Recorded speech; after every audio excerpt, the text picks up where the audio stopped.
What's going on, my friends, and welcome to this edition of Off Base. It's your girl, Lauren Gardner, alongside Xavier, Scruggs, and we have a lot to unpack on this show because we have some baseball in the rearview mirror. Yes. And here we are, suddenly trying to find out who is going to dethrone the LA Dodgers. I mean, isn't that the question going in? Is somebody going season? to dethrone them? That is the $1 million question, which brings us to moving the needle. Let's go ahead and take a look at the past winners of the Fall Classic. So here you can see we have the Rangers, Astros, Braves, obviously the Dodgers, Nats, and Red Sox. And what really stood out to me is that 3 of the last 6 missed the postseason. We haven't had a back-to-back champ since 2001, the New York Yankees. 2000. Could the Dodgers be that team?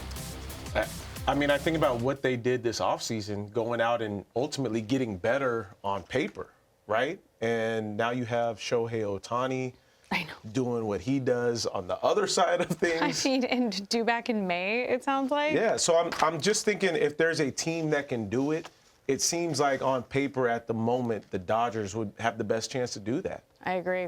I completely agree. But they're going to have a little bit of competition. Absolutely. Which is why we're having Reds rankings. This is an oldie, but a goodie. We are bringing it back. So I'm going to give you the teams that have the best shot of dethroning the LA Dodgers. Okay, so we're going to start with Are we going 5 to 1? 5 is this to like 1, in order? obviously. Okay. Yes, starting in at number 5. The Rangers, yes. It was only 2 years ago, right, that they won the Fall Classic. Bruce Bochy taking notes. I know. Thank you for doing that. He had a little bit of magic there in San Francisco, winning the World Series in 2010, 12, 14, right? We remember all that. And then he just comes back out of retirement and was like, what? Like, it's hard?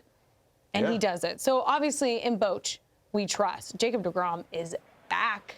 I feel like that's something you can hang your hat on. By the way, 2 guys drafted same year. I don't think you worked that draft. Maybe I worked that draft. I can't remember. Who? Jack Leiter, Kumar Rocker, both looked excellent in spring, right? So they should be in that rotation, looking very solid. Seager, Simeon are the anchors of that Texas lineup. Wyatt Langford, don't forget about him, could be ready to break out. And then Aroldis Garcia looks to bounce back after a tough 2024. So that gives me faith you in have this a Rangers lot of team. ammunition. And the Houston Astros may not be as strong as they were in the division. Stop that. First of all, I'm still on the Astros. Like, I know people are starting to fall out. I'm still on the Astros. Prove me wrong. The Astros Rangers are the Astros until they say otherwise. The Rangers, to me, have to prove it from a pitching standpoint. The offense is going to be fine. Whether or not you're counting on 3 guys of some uncertainty. I know Kumar Rocker. I know Jack Leiter. Great young arms. But can they prove it for a full season? And DeGrom, too. He's got to prove the health. That's my only question Well, that's why they're in at number 5. So they're a bit of a sleeper pick, but they are a pick nonetheless. And all it takes is getting hot. The Astros better still be on this list. At the right moment. I know the Astros better be on this list. Or else what? Or else we're going to have some problems. Okay, well, we might have some problems. Spoiler alert. In at number 4, the Boston Red Sox. They were on your list in the last episode for having a big season, especially with the Yankees having those injuries. I feel like that division is wide open. So they have 3 of the top 12 prospects in baseball. We all know about Campbell. We all know about Mayer, of course. And then Roman Anthony. Yeah, aren't far behind. So when they begin making their debuts, watch out. Boston, obviously, Garrett Crochet. Excuse me, Bueller. Bueller, yes, Walker Bueller, now a Boston Red Sox. Tanner Houck, yeah, Brian Bello, Cutter Crawford, all very strong for this rotation. And then reunited, and it feels so good with his boy, Alex Bregman, seemingly like the perfect fit. And by the way, Rafi Devers is like, I'll do whatever you want. I'll DH. Forget about the drama we had earlier in spring training. You coming with a lot of facts today. And I got you. The Red Sox are a team I'm high on, and I think a lot of it has to do with also some of the injuries we've already seen with the rest of the AL East. I like this idea that you have a bona fide winner in Alex Bregman coming over to this squad, because I think there has to be somebody that recognizes what winning looks like on an everyday basis and brings that over to the Red Sox. And him and Cora are boys. I feel like from a leadership standpoint, they're definitely going to be like a nice balance dynamic in that clubhouse. They needed an ace. They needed an ace at the top of the rotation. Did. And if they need to do anything at the trade deadline, I know I don't want to get too far ahead, but they have the most stacked farm system to be able to do something with that. They have plenty of pieces to make some moves. So, I mean, Dodgers-Red Sox World Series matchup, that would be a lot of fun. I like your Red Sox ranking so far. Okay, thank you. I appreciate your approval. The Rangers, you know, we can talk about the Astros another time. In at number 3, the New York Metropolitans. Okay. All things considered, wow. The Mets held their own pretty well against the stacked Dodgers team, right? In the NLCS. That was so much fun. The Mets were like the Cinderella team, which is kind of crazy. One of the highest payrolls in baseball. And like we felt like they were like the underdogs. But I mean, game 161, they just had the magic on their side. But it wasn't just the magic, because now they have a guy by the name of Juan Soto. And I think he's going to be a huge difference maker for this team. The roster did lack that postseason experience that the Dodgers had a year ago, but now they have it to run it back. And one thing is for sure, if there is any team that can go toe-to-toe with the Dodgers financially, it is the Mets, which they proved, right? They also have Pete Alonso. They got him back. Sean Manaea, Jesse Winker. Winker was like a really fun X factor for this team, by the way. Yeah. And then they brought in some key pieces. Clay Holmes, obviously going out of the bullpen. He's now in the rotation. And Jose Siri. I don't know if I can have the Mets above these other two teams at this point. Why? Because I think my concern is Juan Soto doesn't completely change everything and make them a World Series caliber team right now because of the pitching uncertainty. Okay, so the other two teams missed the postseason completely last year. I understand that. So maybe there's some postseason inexperience and they won't be able to hold up. If they would have added maybe some stronger pieces into the rotation that have not gotten hurt already too, I think that then we're talking a little bit different. But I do understand Kodai Senga is going to be back into the fold. I was about to say, yeah, we have that ghost fork in there. Yeah, absolutely. I don't know. I think the Red Sox are going to be dominant. And if the Mets can get them, and they also, I feel like they have the experience with the Dodgers, so like I don't think they're intimidated by anyone, but I think they're hungry for that rematch. Okay. So if we see them get matched up again, they could knock them off. You just never know what happens. If you get a series to Game 6, anything can happen. This is my thing is I like the Mets. They may still be the third best team in their own division. Wow. Well, funny you say that.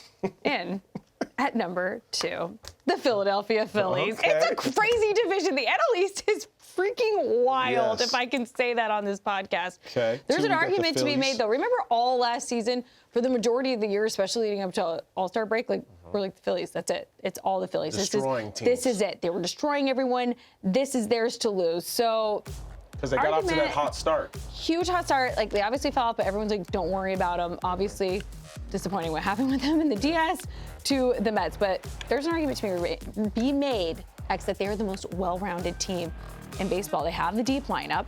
We all know that. And then, once again, they have the rotation. They have Wheeler. They have Nola. I think Taijuan Walker's going to be solid. And don't forget, Andrew Painter will probably be called up. One of the best pitching prospects in all of baseball. Could be a huge X factor. All they have to do, Phillies daycare, like, it's kind of funny talking to Dave Dombrowski at the media days earlier in spring training, and I was just like, well, it's not really Phillies daycare anymore. He's like, no, they're maturing, and I think that's a good thing for this team. No, definitely. I think a lot of that has to do with guys like Kyle Schwarber, Bryce Harper, Trey Turner, these guys that have done it for a long period of time. Adults in the room.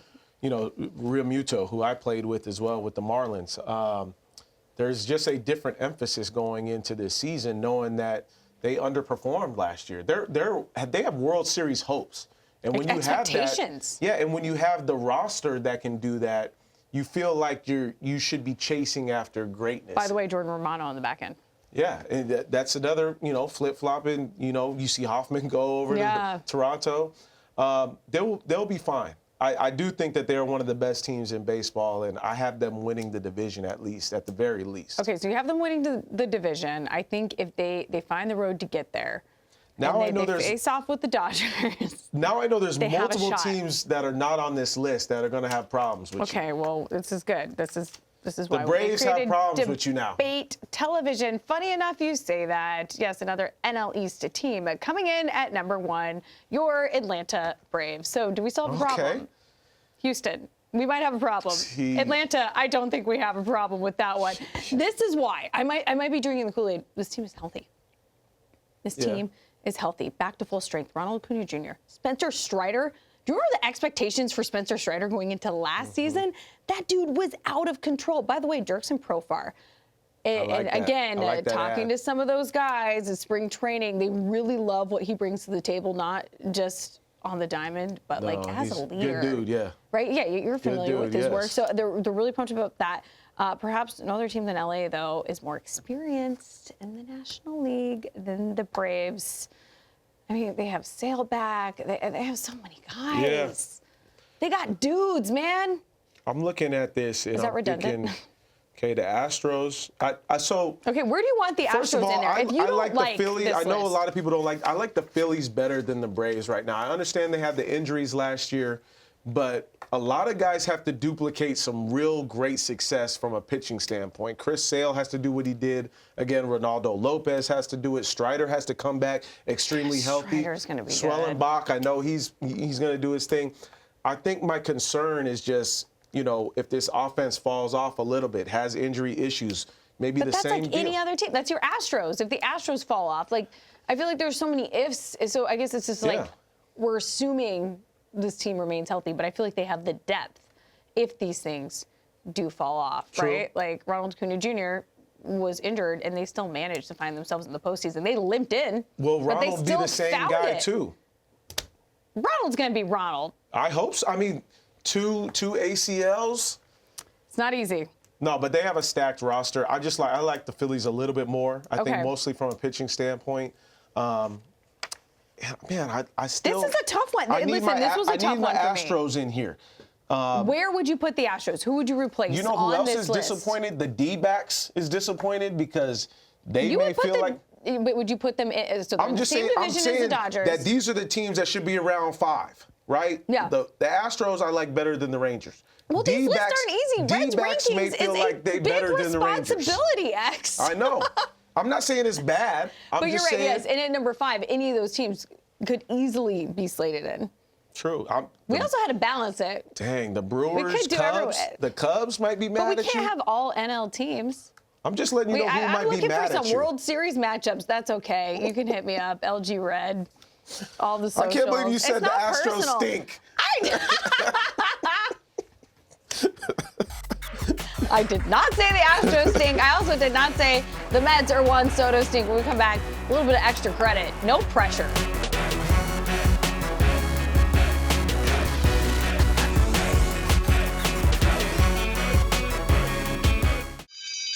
Get out your number 2 pencils, my friends, because it is time for a little bit of extra credit. We're bringing back an oldie but a goodie. And X, of course, you have to start things off with the one and only Juan Soto, the most lucrative free agent signing in the history of the sport. And you're going to tell us why he's worth all that dough. Well, anytime I can get an opportunity to go back to Game 5 in the ALCS from last year, I'm going to use that. And I think it's a prime example of why he's so good at what he does. It's pitch selection. So let's go ahead and show this at bat, though, from the ALCS, because I think it's important to understand the pitch selection that he has, understanding I don't have to swing at everything. And when I do, I can still be able to get bat to ball. I can foul it off if I need to. And he enjoys the battle. Like, you see him smiling, like he wants to be deep in the count, because the more he sees pitches, the more damage he knows he can eventually do. And this is a good thing, too, is he knows the zone so well. And for me, when he hit that bomb, it's the perfect example of what your best player does in the clutch. But also, I want us to understand that he may have underperformed last year. And I know it doesn't make much sense, but I want to show you the actual stats versus the expected stats. And when we think about expected stats, this is kind of what his production should have looked like according to how he produced, at least as far as putting balls in play and doing, driving balls and all that. Look at the home run specifically. Like, those numbers might go up this year. There's a question that he might have been underpaid. But I want us to also think about, and I say that because of the no doubt home runs. And no doubt home runs are home runs that would have been the home runs in every single ballpark. 24 of them, right behind Judge and Ohtani. So from a plate discipline standpoint, he's the best in the game. But also from a power standpoint, he's right there with the best. And that creates that value. Yeah, absolutely. Yeah. But I also take it to what he's done already in spring training this year, coming into this season. Nothing has stopped him. It's always been an easy transition no matter where he goes. And I think it's important to understand. Swag in the Mets uni. But I think when I think about Juan Soto, it's more about staying in his legs with his base, knowing that pitchers are going to challenge him with his best. Like, he's always mostly prepared for whatever their best pitch is. And he's not going to swing outside the zone. And this was one of the better at-bats to me is he's facing McGreevy, a top prospect with the Cardinals, a guy that, you know, they expect a lot from. He's challenging him. He gets deep in the count, and it's almost like he gets better with every single pitch. You'll see him a lot of times smiling, he gains the edge. For more. He's so relaxed. I was behind the backstop for that at-bat in the ALCS and talked to him right afterwards. Gaddis, great, right? The back end of that Guardians bullpen is so solid. And so here we are getting deeper and deeper into this game. And you're right, he's getting more relaxed as the at-bat goes on. He's baiting him for that fastball. Gaddis almost didn't have a choice. But you don't see guys do that. And I think it tells you about the confidence that he has in himself. So talking about the expected stats, the no-doubters, I also want to show you players in the 95th percentile in chase and hard hit rate since 2021. Wow. So this is a player that doesn't chase. You see his name on there 3 times. So not only does he not chase, he's still one of the best at barreling up baseballs. And so when you think about what a guy's value is and what you're going to pay a guy, you pay him for predictability. Yep. And he's been doing it for a long period of time, but also the consistency of it. So all those things tell me why the transition is going to be continually easy for him as he gets older. He's not even in his prime yet. That's wild. So for the Mets, it's like, okay, let's give him what he's worth, but really, he might be worth more. He's going to earn it. Considering those expected stats from last year. It's so wild. Spring training, you showed some footage of him, right? Those bombs, everything, the plate discipline still there. He's already in midseason form. Yeah. Well, we have a new element added to the game, at least in spring training. How cool is this? ABS. Yes. He even knew that. He challenged the call, and he won. So he already has some of the best plate discipline in all of Major League Baseball, X. And now he's going to have ABS at some point at his disposal. Well, I mean, he's going to be maybe one of the best at really understanding what's a ball and a strike, right? So that's to his advantage. And maybe you see offensive numbers even go up because of that at some point. Exactly. How can you teach that eye? You can teach the ability to lay off of tough pitches. Like, you can teach the ability to look at one specific part of the zone. And that's where his approach is different than a lot of guys. He's okay with saying, okay, I'm not going to chase in a certain area. Leave that area. Yeah. That's all yours. If you can beat me there, you can beat me there. You can learn as a young player, okay, how to get more power, more bat speed. It's tough if you do not understand the strike zone. And that's where he's already had an edge. And he continues to display that same pitch recognition, his strike zone awareness, and he prepares better than most guys in the game. Guys will tell you who played with him. Student of the game. His preparation is different as well. But to your point, that's something you want to try to learn as early as possible, strike zone. Yeah, so kids out there listening, watching, streaming, pay attention to your strike zone and stay disciplined at the plate, regardless if it's... Listen to you, coach. Listen, I played a little softball in my day. Hey, when we come back, speaking of the kids, we have some ballpark food, and we have some new additions around baseball. Sir, this is a family show.